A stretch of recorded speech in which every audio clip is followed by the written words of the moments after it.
Hello everyone, welcome back to my YouTube channel. So in this video we are going to cover Pre-Raphaelite literary movement that is a very important from all the exam point of view if you are preparing for UPPSC, GIC, LT grade, UP TGT, PGT, KVS, NVS or you are preparing for DSSB, TGT, PGT. So let's understand in detail what is Pre-Raphaelite Brotherhood movement, and further in our slide we will be covering descriptive question regarding this topic. So let's understand Pre-Raphaelite movement क्या है. तो the Pre-Raphaelite Brotherhood was a group of English poets, painters and critics. तो basically जो Pre-Raphaelite Brotherhood है ये painter, poet और critic का group रहा है.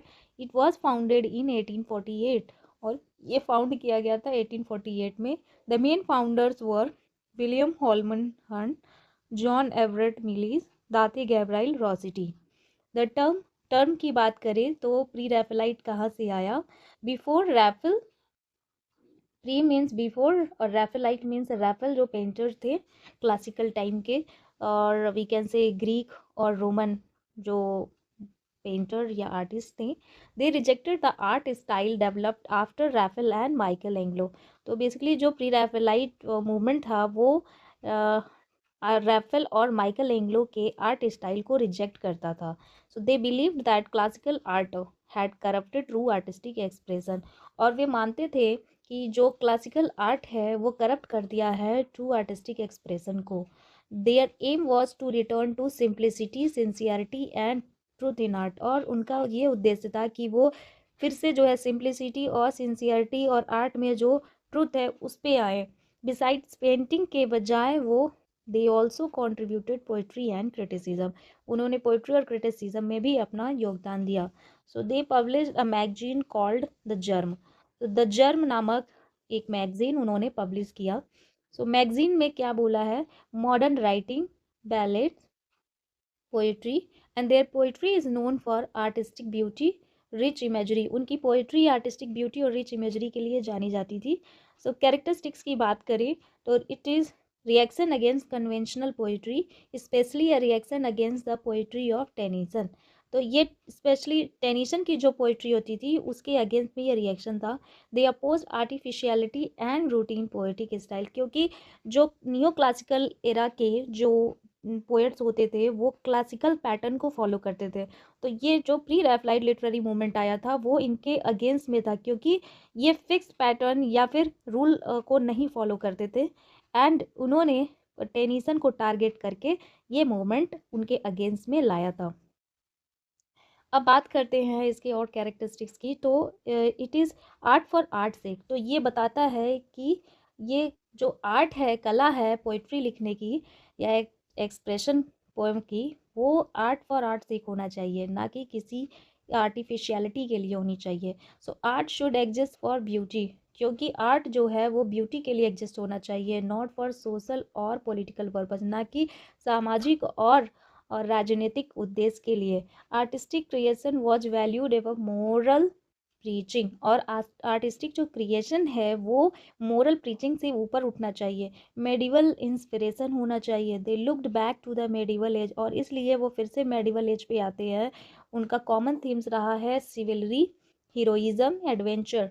Medieval romance strongly influence their poetry. और मेडिवल जो रोमांस थे वो उनकी पोइट्री को काफ़ी प्रभावित किए थे. बिब्लिकल थीम्स होना चाहिए. Their poetry is revived biblical subjects. और उनकी पोइट्री में क्या क्या रिवाइव हुए हैं biblical subject, like repents, sadness, sin. An example के तौर पे देखें तो क्रिस्टीना रॉसिटी का है इव. ये पोइटिक टेक्निक की बात करें तो उन्होंने मेटाफर और रिच इमेजरी का भर भर के यूज किया है, और मेटाफर, सिंबल, सेंसुअस इमेजरी का यूज़ हुआ है. ओवरऑल फीचर्स की बात करें तो उन्होंने आर्ट और ब्यूटी में ग्लोरिफिकेशन दिखाया है, पिक्टोरिकल इमेजरी को डिटेल में स्टडी किया है, और ये बताते हैं कि industrial society ugliness of contemporary life से उठ करके ये और चीज़ों पे फोकस करे. Emphasis on beauty imagination. और उन्होंने ब्यूटी और इमेजिनेशन पे केवल इम्फेसिस डाला है। क्रिटिसिज्म ऑफ प्री रैफेलाइट्स की बात करें तो their work face several criticism, उनके वर्क में बहुत सारी क्रिटिसिज्म भी आती है। फेमस क्रिटिकल ऐसे एग्जाम्पल के तौर पे देखें तो फ्लैसली स्कूल ऑफ पोइट्री 1871 में आया था। क्रिटिक्स अक्यूज करते हैं कि एक्सेसिव सेंसुअलिटी, बोल्ड इमेजरी, इन सबको उन्होंने क्रिटिसाइज किया है। Conclusion, so the pre Raphaelites aim to restore truth, इनका ये उद्देश्य था कि जो सच्चाई है, ट्रूथ, ब्यूटी है एंड सिंसियरिटी, उसको रिस्टोर करे, कला में फिर से लाए। देयर पोइट्री ब्लेंड्स, उनकी पोइट्री में किस किस चीज़ का मिश्रण हो, medieval romance, biblical themes, rich imagery. So they played an important role in Victorian literary history, और इसलिए उनका विक्टोरियन लिटरेरी हिस्ट्री में बहुत इम्पॉर्टेंट रोल रहा है। अब बात करते हैं कि इससे क्वेश्चंस किस तरह के आ सकते हैं और कैसे आंसर करना होगा। सो फैक्ट्स एंड उसके कुछ कुछ की इम्पोर्टेंट पॉइंट्स मालूम होना चाहिए, and then we can start answer of the question like what were the pre Raphaelites. तो बात करें कि प्री रैफेलाइट्स मूवमेंट क्या था। So the pre Raphaelites brotherhood was a group of English painters, poets and critics founded in 1848। तो 1848 में इसको इस ग्रुप को फाउंड किया गया था, जो कि वो लोग पेंटर, पोएट्स और क्रिटिक के तौर पे आए थे। The movement was started by William Holman and John Everett millers and Date Gabriel रॉसिटी। तो दाते गैब्रियल रॉसिटी की सिस्टर का नाम था क्रिस्टीना रॉसिटी, जो कि इस ग्रुप से एसोसिएटेड थी।